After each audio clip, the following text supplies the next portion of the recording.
आपला ऑप्शनल जो आहे सोशोलॉजी याचं एकूण स्वरूपच तुम्हाला या प्रश्नातून मुक्त करेल. प्रश्न आपला असा आहे की एकतर या पूर्व परीक्षेच्या अगोदर मला ऑप्शनलचा किती अभ्यास करता आला पाहिजे, पण तो करायचा कसा हा दुसरा महत्वाचा प्रश्न आहे. तिसरा महत्वाचा प्रश्न आहे तो करत असताना माझी प्रायोरिटी काय असायला पाहिजे. मला प्रिलिम्स कडे सुद्धा लक्ष द्यायचं आहे, मला प्रिलिम्स पण काढायची आहे. ऑप्शनलचा अभ्यास करत असताना प्रिलिम्स माझी राहणार नाही ना. या सगळ्या बाबी, या सगळ्या अडचणी आपण आज या ठिकाणी दूर करणार आहोत.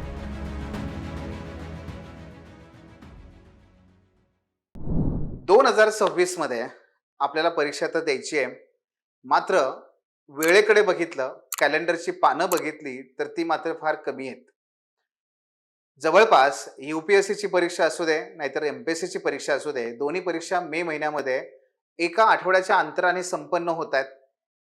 आणि मग जर मेचा शेवटचा आठवडा जर परीक्षेसाठी असणार आहे तर आपल्याकडे आज फेब्रुवारी पासून ते ह्या मे पर्यंत अवघे 4 महिने आपल्या हातात आहेत. पण ह्या 4 महिन्यामध्ये ज्या विद्यार्थ्यांना असं वाटतंय की नाही मला 26चा अटेम्प्ट हा माझ्यासाठी एक गोल्डन अटेम्प्ट आहे आणि मला ही संधी दवडायची नाहीये, किंवा काही कारणामुळे मला हा अटेम्प्ट देणं अगत्याचं आहे, गरजेचं आहे, मला तो द्यावाच लागेल, तर अशा सर्व विद्यार्थ्यांकरता ऑप्शनल रेडी असणं हे तेवढंच महत्वाचं आहे. जर आपला ऑप्शनल रेडी नसेल तर आपण फक्त पूर्व परीक्षा उत्तीर्ण होऊन काहीही फायदा नाहीये. ऍटलिस्ट आपला ऑप्शनल जो आहे तर तो या पूर्व परीक्षेच्या अगोदर त्याचा किमान एक 60% to 65% सिलेबस आपला कव्हर झाला पाहिजे. म्हणजे एक पेपर जो आहे त्यापेक्षा थोडासा अधिक तो आपला कव्हर झाला पाहिजे. तर आणि तरच आपल्याला जे प्रिलिम्स नंतर पुढे जे महिने मिळणार आहेत, जो वेळ मिळणार आहे, त्याच्यामध्ये आपण स्टील कॉम्पिटिशन मध्ये आहोत हे आपल्याला तिथे आत्मविश्वास येऊ शकतो. मग आपल्या समोरचं तेच आव्हानच हे आहे की नक्की कसं करायचं या बाबतीमध्ये.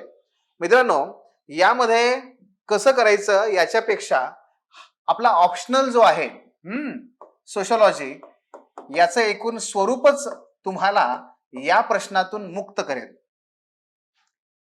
प्रश्न आपला असा आहे की एकतर या पूर्व परीक्षेच्या अगोदर मला ऑप्शनलचा किती अभ्यास करता आला पाहिजे, जास्तीत जास्तच तो करता आला पाहिजे, पण तो करायचा कसा हा दुसरा महत्वाचा प्रश्न आहे. तिसरा महत्वाचा प्रश्न आहे तो करत असताना माझी प्रायोरिटी काय असायला पाहिजे. मला प्रिलिम्स कडे सुद्धा लक्ष द्यायचं आहे, मला प्रिलिम्स पण काढायची आहे. ऑप्शनलचा अभ्यास करत असताना प्रिलिम्स माझी राहणार नाही ना. या सगळ्या बाबी, या सगळ्या अडचणी आपण आज या ठिकाणी दूर करणार आहोत आणि एक एक टप्प्याने आपण त्याच्याबद्दल चर्चा करूयात. ठीक आहे. आपल्याकडे एकूण वेळ जर बघितला तो वेळ हा अराउंड 4 मंथ्स आहे. मित्रांनो बघा, आपल्याकडे 4 महिने आहेत. जर महिन्यांचा विचार केला तर फेब्रुवारी टू मे हा आपल्यासाठी अत्यंत महत्वाचे असे हे महिने आहेत. या 4 महिन्यामध्ये 26 या 4 महिन्यांपैकी आपण प्रिलिम्सचा अभ्यास हा कंटिन्युअस इथपासून ते इथपर्यंत तो करायचाच आहे बरं का. तुम्ही प्रिलिम्सचा अभ्यास हा कंटिन्यू डेली बेसिसवर करायचाच आहे. आणि दुसरीकडे हा आहे तुमचा टाइम फ्रेम. मग ऑप्शनल कसा करणार आपण, ऑप्शनलला कुठून वेळ द्यायचा आहे, तर मित्रांनो फेब्रुवारी आणि मार्च महिना जो आहे हा फेब्रुवारी आणि हा मार्च महिना जो आहे, समजा इथे आपण असं त्याला ड्रॉ केलं, हा मार्च आहे, हा एप्रिल आहे आणि हा तुमचा मे आहे. जर यांचा विचार केला तर आपल्याला काय करायचंय, फेब्रुवारी ते मार्च आणि मार्च ते एप्रिल, ओके, म्हणजे इथले 30 दिवस, हे 30 दिवस आणि हे 28 दिवस हा टाइम फ्रेम आपल्याला मिळणार आहे आपल्या ऑप्शनलच्या प्रिपरेशनसाठी. म्हणजेच काय होणार आहे बघा, आपली प्रिलिम्स ती प्रिलिम्स चालू राहील आणि आपला ऑप्शनल तो ऑप्शनल सुद्धा त्या ठिकाणी चालू राहणार आहे. मात्र कुठल्याही परिस्थितीमध्ये एप्रिल पासून पुढे आपण पूर्णपणे प्रिलिम्स कडे वळायचंय, पूर्णपणे प्रिलिम्स कडे वळायचंय एप्रिल ते मे, ओके. आणि मेचा महिना हे 2 महिने कम्प्लिटली आपण फोकस करणार आपण आहोत ते म्हणजे प्रिलिम्स वरती. पण त्याच्या अगोदर आपल्याला मिळत आहे. आजपासून विचार केला तर राउंड फिगर केलं तर 50 दिवस आपल्याला मिळत आहेत आणि ह्या 50 दिवसामध्ये आपल्याला निश्चितपणे अभ्यास करता येऊ शकतो. दिवसाचा आपण जर विचार केला तर 2 कॅटेगरी आपण पकडूया त्याच्यामध्ये. एक कॅटेगरी जी आहे ती आहे समजा जॉब करणारे, जे जॉब करणारे आहेत किंवा ज्या गृहिणी आहेत बरं का, त्यांचा एक कॅटेगरी आपण पकडूयात. आणि दुसरे जे आहेत ते फुल टाइम स्टडी करणारे काही स्टुडंट आहेत.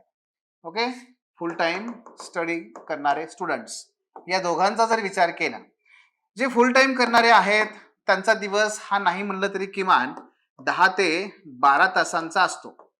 10 ते 12 तास आपल्याला काहीच अडचण नाहीये. आपण ऑप्शनल जो आहे तो किमान 5 ते 6 तास या ठिकाणी देऊ शकतो आणि त्याचबरोबरीने आपला जो जीएस आहे प्रिलिम्सचा त्याला सुद्धा तुम्ही 5 ते 6 तास आरामशीर देऊ शकता बरं का. हा पहिला मुद्दा. दुसरा, जर आपण आपल्या जॉब करणाऱ्या किंवा गृहिणी जे आहेत त्यांचा विचार केला तर त्यांचे 2 प्रकारचे दिवस असतात. एक म्हणजे जो मंडे आहे, मंडे, ट्यूसडे, वेनसडे, थर्सडे आणि Friday. So Monday to Friday या लोकांना फार फार तर 4 ते 5 तास वेळ मिळतो. 4 ते 5 तास.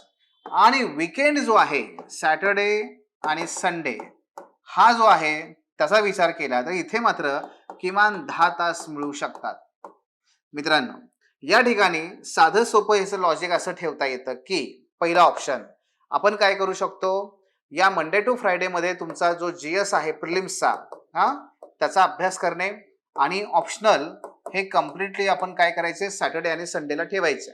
ओके, सो इथे सुद्धा काय होतं, आपल्याला इथे 5 तास आपण वेळ दिला तरी सुद्धा किंवा 4 तास दिला तरी इथे 20 तास आपण जीएस प्रिलिम्सचा अभ्यास करतोय आणि सॅटर्डे संडे दिला तर इथे सुद्धा आपण 20 तास ऑप्शनलचा अभ्यास करतोय. वेळ तेवढाच आहे, काही फार फरक पडत नाही. दुसरा ऑप्शन कसा आहे, डेली बेसिसवरती. जर डेली बेसिसवरती जर घेणार असाल तर आपण ऑप्शनल जो आहे तो 3 तास आणि जीएस जो आहे तो 2 तास अशा पद्धतीने आपण जाऊ शकतो. हेच प्रपोर्शन या सॅटर्डे संडेला काय होईल, आणखी वाढेल. सॅटर्डे संडेला काय होईल, हा 6 तास होईल आणि हा 4 तास होईल. गणित तिथेच येतं, पण नियोजन कसं करायचं आहे हे मी तुम्हाला सांगतोय. आणि या पद्धतीने आपण 2 महिने जर व्यवस्थित अभ्यास केला तर डेफिनेटली आपल्याला ऑप्शनल वरती खूप चांगल्या प्रकारे कमांड मिळवता येऊ शकते. मग हे मिळवायचं कसं ते बघूयात.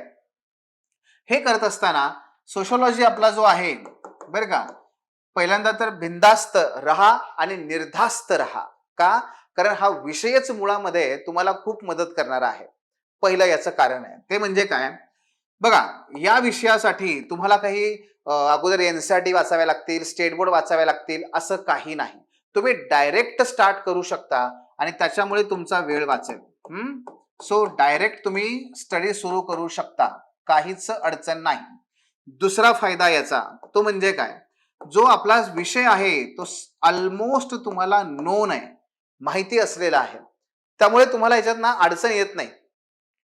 फॉर एक्झाम्पल की मी कुठेतरी जाऊन एक थिअरी ऑफ रिलेटिव्हिटी काय आहे हे शिकण्याचा प्रयत्न नाही करत आहे, कारण त्याच्यामध्ये माझं सगळंच काही नवीन आहे आणि सगळ्याच गोष्टी नवीन असतील तर मला अवघड जातं त्या, कारण मला वाचायला वेळ लागतो, मला समजून घ्यायला वेळ लागतो. पण समाजशास्त्रात तसं नाही आहे ना. उदाहरणार्थ विवाह तुमचाही झाला असेल किंवा तुम्ही दुसऱ्यांचा विवाह कधीतरी बघितला असेल, मस्तपैकी जामून किंवा जिलेबी हाणलेली असणार आहे, आहे की नाही. म्हणजे विवाह हा घटक तुमच्यासाठी नवीन आहे का हो, नाही आहे ना. म्हणून ती कॉन्सेप्ट नवीन नाही, तो मुद्दा नवीन नाहीये. हा, त्याकडे पाहण्याचा दृष्टिकोन तुम्हाला नवीन आहे. कुठे मिळेल तो सोशियोलॉजी मध्ये मिळेल. त्यामुळे सोशियोलॉजी मध्ये काय होणार आहे, तुम्हाला जो काही टॉपिक, जो घटक आहे, जो ऍस्पेक्ट आहे तो तुमचा नवीन नाहीये, तो कसा आहे, तो नोन आहे. तुम्हाला काम कुठे करायचं आहे ते म्हणजे पर्स्पेक्टिव्ह डेव्हलप करण्यावरती. पर्स्पेक्टिव्ह डेव्हलप करण्यावरती म्हणजे तुमचं 50% काम हे ऑलरेडी त्या ठिकाणी रेडी आहे, हे रेडी आहे. फक्त तुम्हाला काम काय करायचं आहे, या उरलेल्या 50% वरती काम करायचं आहे, तर पर्स्पेक्टिव्ह वरती काम करायचं आहे. मग पर्स्पेक्टिव्ह वरती काम करत असताना 2 मुद्दे महत्वाचे असतात, एक म्हणजे थिंकर आणि दुसरं म्हणजे कॉन्सेप्ट. ठीक आहे, कॉन्सेप्ट, ह्या दोन गोष्टीवरती आपल्याला काम करायचं असतं. सो थिंकर आणि कॉन्सेप्ट म्हणजे तुमचा जो अभ्यास आहे ना तो हा इथे आहे. ऑलरेडी तुम्ही इथं अभ्यास, तुम्हाला माहिती असलेला सब्जेक्ट आहे हा, आणि त्यामुळे तुम्हाला हा नक्कीच त्या ठिकाणी फायद्याचा ठरू शकतो. तिसरं एक कारण आहे याचं, ते म्हणजे काय, की याचा जो सब्जेक्ट मॅटर आहे म्हणजे आपला जो सिलेबस आहे ना हा सगळ्यात शॉर्टेस्ट आहे. शॉर्टेस्ट सिलेबस आहे आणि त्याचबरोबर तो ओव्हरलॅप आहे. ठीक आहे, तो कसा आहे, ओव्हरलॅप आहे. त्यामुळेही तुम्हाला तो सहजपणे कव्हर करता येईल. त्यामुळे घाबरू नका. मी का सांगतोय सुरुवातीला हे, कारण हे सगळे आपल्या ऑप्शनलचे स्ट्रेंथ आहेत आणि या स्ट्रेंथला लक्षात घेतलं ना तर तो काय होईल, तो नकारात्मक सूर, तो असुरक्षिततेचा सूर किंवा ते इनसिक्युरिटी, हे सगळं दूर होईल. आणि एकदा का मनातून आपण तयार झालो, एकदा का मनातून आपण कॉन्फिडंट झालो ना, की मग काम करायला काही वाटत नाही. मग आपण तिथे आपण पटापटा पटापटा गोष्टी संपवू शकतो. म्हणून तुम्हाला मी हे सांगतोय. मग ओव्हरलॅपिंग असल्यामुळे काय होतं, एकच टॉपिक पेपर 1 मध्ये करत असाल तर तो ऑटोमॅटिकली पेपर 2 चा तुमचा कव्हर होऊन जातो. तुम्हाला वेगळा अभ्यास करावा लागत नाही. आणि असा किती टक्के आहे माहिती आहे, 40% सिलेबस आहे की जो पेपर 1 मध्ये तुमचा पेपर 2 चा ऑलरेडी कव्हर होणार आहे. आणि म्हणून तुम्ही पेपर 1 जरी संपवला 2 महिन्यामध्ये तरी सुद्धा तुमचा पेपर 1 संपला प्लस पेपर 2 चा 40% भाग संपला. म्हणून मगाशी म्हणलं ना मी 65% तो आकडा हा अशा पद्धतीचा आहे की पेपर 1 संपवल्या 50% सिलेबस तुमचा होत नाही, तर तो 65 ते 70% तुमचा सिलेबस संपलेला असतो आणि तुम्ही अतिशय कॉन्फिडेंटली तुम्ही परीक्षेला, तुमच्या पूर्व परीक्षेला सामोर जाऊ शकता. हे लक्षात घ्या. हा झाला एक पहिला महत्वाचा मुद्दा. आता हे आणखी एका कारणाने शक्य आहे आणि ते म्हणजे आपलं मॉडेल. आपलं जे मॉडेल आहे मित्रांनो, आपण द ऑफिसर वरती ज्या पद्धतीने सोशोलॉजीचं काम करतो आणि आता आपण पुढे करणार आहोत, तर त्या संदर्भात मी तुम्हाला पूर्णपणे शुअरिटी त्या ठिकाणी देतो की आपल्या या मॉडेलमुळे डेफिनेटली तुम्हाला तुमचा जो वेग आहे, तो वेग, स्पीड, तो तुम्हाला प्राप्त करता येईल. तुम्हाला डेली बेसिसवर अभ्यास करता येईल. तुमचा स्पीड तुम्हाला गाठता येईल, मेंटेन ठेवता येईल आणि त्याचबरोबरीने परीक्षेसाठी या ऑप्शनलवर कमांड मिळवण्यासाठी जे जे गरजेचं आहे ते सगळं काही तुम्हाला त्या ठिकाणी मिळणार आहे. आणि म्हणून केवळ क्लास नाही तर तुमचा अभ्यास या ठिकाणी होणार आहे. तर हे आपल्याला करायचं आहे. याच्याकडे मी शेवटी येतो, पण पुढचा मुद्दा अगोदर सांगतो आणि तो म्हणजे काय, प्रत्यक्ष आपल्याला स्टडी करत असताना तो कशा प्रकारे केला पाहिजे. सो पुढचे 2 महिने जे आहेत त्यामध्ये आपण कशा प्रकारे आपली पॉलिसी असली पाहिजे. सगळ्यात पहिला तो म्हणजे हा सब्जेक्ट काय आहे की नाही, म्हणजे याचं इंट्रोडक्शन करून घेणं गरजेचं आहे. कुणाचं, सोशोलॉजीचं. आणि हे इंट्रोडक्शन की हा विषय आहे काय, बरेच जण वेगवेगळ्या बॅकग्राऊंडचे असतात, तर समजून घेण्यासाठी आणि आपली चांगली अंडरस्टँडिंग होण्यासाठी पहिला म्हणून इंट्रोडक्शन ऑफ सोशोलॉजी कुठे आहे, हे आपला पहिला टॉपिक आहे बघा. त्यातला सब टॉपिक आहे तो म्हणजे एमर्जन्स ऑफ सोशोलॉजी. तो एमर्जन्स ऑफ सोशोलॉजी म्हणजे समाजशास्त्राचा उदय, हा टॉपिक आपल्याला पहिल्यांदा संपवायचा आहे, अभ्यास करायचा आहे. त्याच्यानंतर मग आपण थेट जायचंय थिंकर्स कडे. आपण थिंकर्सचा अभ्यास करायचा मस्तपैकी. आपल्याला मुख्य 5 थिंकर आहेत, एकूण 6 थिंकर आहेत. 6 थिंकर्स आहेत. या थिंकर्सचा आपल्याला एका थिंकरला किमान 3 ते 4 दिवस या पद्धतीने बघितलं तर सर्वात जास्त वेळ तुम्हाला इथे लागणार आहे. एकूण अख्ख्या पेपरमध्ये सर्वात जास्त वेळ तुम्हाला ह्या इथे लागणार आहे. मग अशा वेळेस किती दिवस, तर हार्डली आपण याला 2 आठवडे ते मॅक्स 2.5 आठवडे यासाठी आपण ठेवायचे आहेत. आणि ह्या 6 थिंकर्स वरती आणि त्यांच्या थिअरीवरती आपल्याला कमांड मिळवायची आहे. ती झाली की त्यानंतर मग सोशल स्ट्रॅटिफिकेशन या टॉपिक पासून आपल्याला स्ट्रेट जायचंय पुढे, बरं का. आणि ते कुठपर्यंत जायचंय, ते सोशल चेंज पर्यंत जायचंय. सोशल चेंज पर्यंत जायचंय. तर सामाजिक स्तरीकरण ते सामाजिक परिवर्तन हा असा आपल्याला जो घटक आहे ना तो घेऊन जायचा आहे शेवटपर्यंत. आणि हे करत असतानाच तुमचा एक पॉलिटिक्स म्हणजे राजकारण व समाज, त्यानंतर रिलिजन म्हणजे धर्म व समाज, त्यानंतर FMK family marriage and kinship, हे तिन्हीच्या तिन्ही घटक तुमचे पेपर 2 चे सुद्धा कव्हर होणार आहेत. पेपर 2 चे सुद्धा ते कव्हर होणार आहेत. सो एवढाच अभ्यास आपल्याला करायचा आहे आत्ताच्या ह्या 2 महिन्यामध्ये. डेली 4 ते 5 तास देऊन आपल्याला जे पूर्ण वेळ विद्यार्थी आहेत ते आणि जॉब करणे वेगळ्या प्रकारे, अशा पद्धतीने आपल्याला तो अभ्यास करत पुढे जायचं आहे. गेटिंग? सो हा एक त्यातला महत्वाचा भाग आहे. हे करत असताना मग प्रत्यक्ष अभ्यास कसा करायचा आहे, 3 गोष्टी नेहमी लक्षात ठेवा. What does mean by the study? Study पहिला तो म्हणजे कुठलाही टॉपिक घ्या, तुमची त्याच्यावरती कॉन्सेप्च्युअल अंडरस्टँडिंग ही झाली पाहिजे व्यवस्थित. जर तुमची कॉन्सेप्च्युअल अंडरस्टँडिंग चांगली असेल तर पहिला टिक मार्क करा. दुसरं, तुमच्या नोट्स रेडी पाहिजे, स्वतःच्या असतील तर टिक मार्क करा. आणि तिसरं, त्याच्यावरती तुम्ही क्वेश्चन आणि आन्सर्स लिहून त्याच्यावरती फीडबॅक घेतला पाहिजे. सर हे पण झालं तर टिक मार्क करा, म्हणजेच तुमचा स्टडी झाला. फार सिंपल 3 मी तुम्हाला स्टेजेस सांगितल्या. जर ह्या 3 टप्पे तुमचे पूर्ण झाले तर डेफिनेटली समजायचं माझा अभ्यास झाला. ओके, नुसतं वाचन म्हणजे अभ्यास नाही. नाहीये. ह्या पुढच्या 2 अतिशय क्रिटिकल बाबी आहेत की ज्या आपल्याला इथे करायच्या असतात.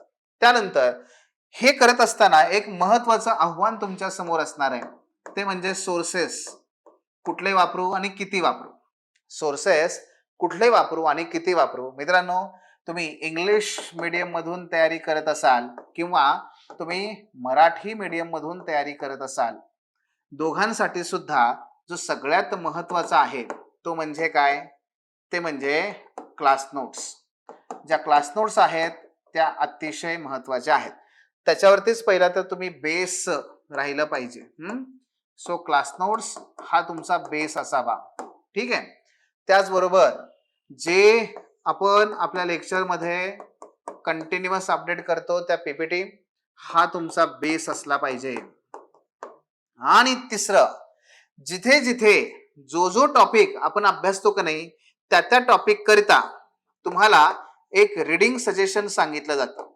की फॉर एक्झाम्पल इंट्रोडक्शन म्हणजेच एमर्जन्सी ऑफ सोशियोलॉजी आहे, इंग्लिश ऐका. For example emergency of sociology आहे, तर तो कुठून वाच, तर तू इग्नो मधल्या ESO 13 याच्यामधून वाच. पेज नंबर इथून इथपर्यंत पहिली 18 पानं किंवा पहिली 27 पानं आहेत त्या जवळपास. तर हे वाच. एवढंच झालं, तुमचं काम संपलं ना. तुम्हाला कळलं कुठून वाचायचं ते. गेटिंग माय पॉइंट? हे करायचंय. सो रीडिंग सजेशन आहे त्या ठिकाणी आणि हे रीडिंग सजेशन तुम्हाला फॉलो करायचं आहे. सिमिलरली मराठीमध्ये सुद्धा तेच आहे. प्रत्येक टॉपिकला तो वाचायचा आहे कुठून, अगदी जिथे शक्य असेल त्या ठिकाणी तर आम्ही स्वतः PDF पण देतो. त्यामुळे तुम्हाला क्लॅरिटी येते की मला कुठून करायचंय. तुम्हाला हे नाही काम करायचंय की आता हे कुठून वाचू, मग गुगलवर शोध, मग ह्या नेटवर शोध, मग हे याच्यातच आपला दिवस निघून जातो. असलं काही नाही. थेट काय, हे कुठून वाचायचं, हे पेज नंबर, ते पेज नंबर, हे टॉपिक, हा टॉपिक, सिंपल. मग समाजशास्त्राचा उदय जर मराठीमध्ये असेल तर कुठून, YCM यशवंतराव चव्हाण मुक्त विद्यापीठाच्या नोट्स, त्याच्यामध्ये 291 एक, बस इथपर्यंत आपण ते मुलांना सांगितलेलं असतं, दिलेलं असतं, ते इंडेक्स असते. त्याच्यामुळे काय होतं, तुमचा वेळ वाचतो. येते लक्षात तुमचा वेळ वाचतो. आणि जो काही वेळ आहे तो सगळाच्या सगळा तुम्ही काय करताय, तुमच्या अभ्यासावरती गुंतवताय. सो या पद्धतीने जायचंय. पहिल्या टप्प्यामध्ये कुठेही आपल्याला भारंभार पुस्तकांच्या मागे धावायचं नाहीये, करंट अफेअर्सच्या मागे धावायचं नाहीये. जे व्हॅल्यू ॲडिशनचा जो पार्ट आहे तो मी तुम्हाला तुमची पूर्वपरीक्षा झाली की त्यानंतर देत असतोच. जे विद्यार्थी मेन्सला आहेत त्या सर्वांना आपण ते फ्री ऑफ कॉस्ट त्या ठिकाणी देतो. हे व्हॅल्यू ॲडिशन मटेरियल जे आहे ते घ्यायचं, बस, याच्या पलीकडे जायचं नाही. सो ह्या गोष्टी आहेत. मी तुम्हाला कुठेही म्हटलं नाही इथे स्टेट बोर्ड आणि NCERT कंपल्सरी वाचा, काही फारसं आवश्यक नाहीये ते. ओके, वाचलेले असतील तर ठीक आहे, ॲडेड बेनिफिट आहे, बोनस आहे. नसतील काही फरक पडत नाही. एवढंच फक्त करा, याच्या पलीकडे फार जायचं नाहीये, होणार पण नाही आणि गरज पण नाहीये. ठीक आहे. सो हा एक मुद्दा त्यातला महत्वाचा लक्षात ठेवा. आणि त्यानंतर 2 गोष्टी आजपासून सुरू करा. ओके, एक म्हणजे काय, डेली बेसिसवरती सिलेबस वाचा. डेली बेसिसवरती सिलेबस वाचा आणि डेली बेसिसवरती तुम्ही क्वेश्चन पेपर पण त्या ठिकाणी वाचा, PYQ, बरं का. तर ते सुद्धा त्या ठिकाणी तुम्हाला वाचायचं आहे. सो हे सुद्धा स्टार्ट करा. त्यानंतर मगाशी म्हटल्यासारखं आपण द ऑफिसर मध्ये काय करणार आहोत, तर मित्रांनो तुम्हाला इथे डेलीचं शेड्यूल असतं. म्हणजे पहिल्यांदा तर आपण काय करतो, आपलं पहिल्यांदा होतं स्वॉट अनालिसिस. स्वॉट अनालिसिस मध्ये तुम्हाला सगळी क्लॅरिटी येते. ओके, तुमचं शेड्युलिंग होतं, रिव्हर्स जे प्लॅनिंग आहे ते आपल्याला त्या ठिकाणी करायचं असतं. तुमचं रिव्हर्स प्लॅनिंग आहे, तुमचं शेड्युलिंग आहे. शेड्युलिंग मध्ये दोन बाबी येतात, एक जे पिरियडिक आहे ते, आणि दुसऱ्या बाजूला आपल्याला डेली ते सुद्धा करायचं आहे. त्यानंतर जे इम्पॉर्टंट स्किल्स आहेत त्याच्यावरती आपलं डिस्कशन असेल. ओके, त्यानंतर आपल्याला टार्गेट सेट करायचे असतात. ठीक आहे, हे तुमचं स्वॉट अनालिसिस मध्ये होतं. त्याचबरोबर तुमचं सोशल कोशंट आणि इमोशनल कोशंट याच्यावरती पण आपल्याला चर्चा करावी लागते आणि तुमचं ते मजबूत कसं बनवता येईल याचा प्रयत्न करावा लागतो. एकदा आपली मीटिंग झाली की तुमची क्लॅरिटी आली, तुम्हाला मग फक्त एक्झिक्यूट करायचं आहे. मग तुम्हाला जे आहे तो कोर्स, त्यानंतर मटेरियल, ठीक आहे, हे सगळं असतं. दुसरा, डेली आपण आन्सर रायटिंग करणार आहोत. ठीक आहे, डेली आन्सर रायटिंग आपल्याला करायचे. प्लस ज्यांना शक्य होईल तर सेक्शनल टेस्ट सुद्धा आपल्याला घ्यायच्या आहेत, तुम्हाला लिहायच्या आहेत. सो दोन्ही पद्धतीने काय होणार आहे, तुमचं कंटिन्युअस आन्सर रायटिंग आणि सेक्शनल टेस्टच्या माध्यमातून पण आन्सर रायटिंग होतं. त्यानंतर आपली जनरली आफ्टर एव्हरी टॉपिक नंतर किंवा जनरली आठवड्यानंतर आपली पर्सनल 1 to 1 मीटिंग असते. पर्सनल 1 to 1 मीटिंग असते की ज्याच्या माध्यमातून आपल्याला मग पुढे तो फीडबॅक आहे, जो तुम्ही आन्सर लिहिलेले आहेत त्याच्यावरचा फीडबॅक असेल, त्याच्यावरती पुढचे आपल्याला जे नेक्स्ट टार्गेट आहेत ते असतील ते बघायचं आहे. आणि जे तुमचे इतर डाऊट्स असतील ते डाऊट्स सुद्धा त्या ठिकाणी आपल्याला डिस्कस करायचे असतात. सो अशा पद्धतीने आपण ते काम करत करत करत पुढे जातो. आणि त्यामुळे होतं काय, मुलांना डेली बेसिसवर अभ्यास करता येतो. प्लॅनिंग, शेड्युलिंग, नोट्स, टार्गेट हे सगळं त्या ठिकाणी असल्यामुळे तुमचं एकच काम राहतं, अभ्यास अभ्यास अभ्यास. सो शेवटी काय बघा, एकच मुद्दा सांगेन, तो म्हणजे आपल्याला काय हवंय, तर सगळ्यात महत्वाचं ते म्हणजे सातत्य. ठीक आहे, सातत्य हवंय आणि स्वतःवरती आत्मविश्वास हवाय आणि थोडंसं मार्गदर्शन आणि थोडंसं आपल्याकडून काम म्हणजे कष्ट, या सगळ्या गोष्टी जर लक्षात घेतल्या तर डेफिनेटली आपल्याला यश मिळू शकतं. ओके, सो हा सिंपल फंडा आहे, फार याला डिफिकल्ट बनवायचं नाहीये. कमीत कमी वेळेमध्ये आपल्याला जास्तीत जास्त त्या ठिकाणी आउटपुट कसं काढता येईल याचा आपण तिथे प्रयत्न करायचा आहे. डेली आन्सर रायटिंग मधून तुम्हाला आन्सर्स कसे लिहायचे, सोशलॉजिकल पर्स्पेक्टिव्ह कसा डेव्हलप करायचा, ह्या सगळ्या गोष्टी त्या ठिकाणी सांगणारच आहे. इथे आपण त्याच्याबद्दल काही फारसं नको बोलायला. ठीक आहे, तुमचे काही प्रश्न असतील तर नक्की विचारा. Thanks for watching. If you found this video valuable, don't forget to like, share and subscribe our channel. The Officer, your personal mentor.